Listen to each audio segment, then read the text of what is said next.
हमने कल क्या पढ़ा था, pressure in an isothermal atmosphere. उसके अंदर हमने दो केस पढ़े थे, एक when gravity is constant and दूसरा व्हेन ग्रेविटी इज वेरिएबल। आज का हमारा टॉपिक हम कुछ डेफिनेशंस पढ़ेंगे, जैसे थर्मल कैपेसिटी, स्पेसिफिक हीट और परफेक्ट गैस। और जो आईजीओ हमारी यूनिवर्सिटी है उसके बेसिस पर अगर हम देखें तो ये क्वेश्चन इंपॉर्टेंट है, पीवाईक्यू में पूछा हुआ है। सो हमारी फर्स्ट जो डेफिनेशन है वो है थर्मल कैपेसिटी। थर्मल कैपेसिटी क्या होती है कि the thermal capacity of a body is measured by the amount of heat required to raise the temperature of the whole body by 1 degree. कि हमारे पास अगर कोई बॉडी है और वो जो बॉडी है उसके अंदर हमने जो अमाउंट ऑफ हीट है उसको 1 डिग्री सेल्सियस टेम्परेचर से रेज करना है।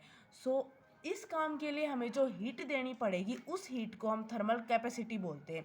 हमें पता है कि अगर हमें कोई काम कुछ करना है तो हमें हीट तो बाहर से देनी पड़ेगी। सो अगर किसी बॉडी को हमें 1 डिग्री सेल्सियस टेम्परेचर से रेज करना है तो उसके लिए हमें जितनी हीट रिक्वायर होती है उस हीट को हम थर्मल कैपेसिटी बोलते हैं। और इसको हम जो ग्रेटर सी से डिनोट करते हैं थर्मल कैपेसिटी को। और C इज इक्वल टू होता है Q upon del T, where Q is energy and del T is change in temperature. Specific heat, thermal capacity और स्पेसिफिक हीट में बेसिकली डिफरेंस क्या होता है कि थर्मल कैपेसिटी के अंदर हम पूरी बॉडी को लेके कंसिडर करते हैं, लेकिन स्पेसिफिक हीट के अंदर हम उस बॉडी के भी यूनिट मास को कंसिडर करते हैं। इसके अंदर amount of heat required to raise the temperature of unit mass by unit degree Celsius is known as specific heat capacity. कि हमें एक यूनिट मास, किसी बॉडी है उसका यूनिट मास लेना है और उस यूनिट मास को हम यूनिट डिग्री सेल्सियस टेम्परेचर से रेज करवा रहे हैं, तो इस काम के अंदर हमें जितनी हीट की रिक्वायरमेंट होगी वो हीट होती है हमारी स्पेसिफिक हीट। और इसको हम स्मॉल c से डिनोट करते हैं और इसका फॉर्मूला होता है Q upon m del T.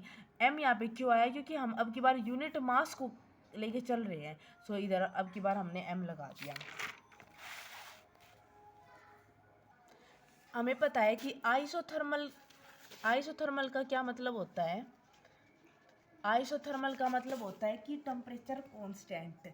सो हम आइसोथर्मल का क्या मतलब होता है, आइसोथर्मल मतलब टेम्परेचर कांस्टेंट, ठीक है। सो अगर हम स्पेसिफिक हीट निकालना चाहें आइसोथर्मल के केस में, सो हमें पता है C किसके बराबर होता है Q upon m del T. Isothermal के केस में टेम्परेचर कांस्टेंट मतलब चेंज इन टेम्परेचर जीरो। अगर चेंज इन टेम्परेचर जीरो है तो something by zero infinity. So specific heat in case of isothermal infinity. And in case of adiabatic क्या होता है, जहाँ पे हमारी हीट कांस्टेंट होती है ना। सो ये होता है Q upon m del T, heat constant Q zero, ठीक है। Specific heat capacity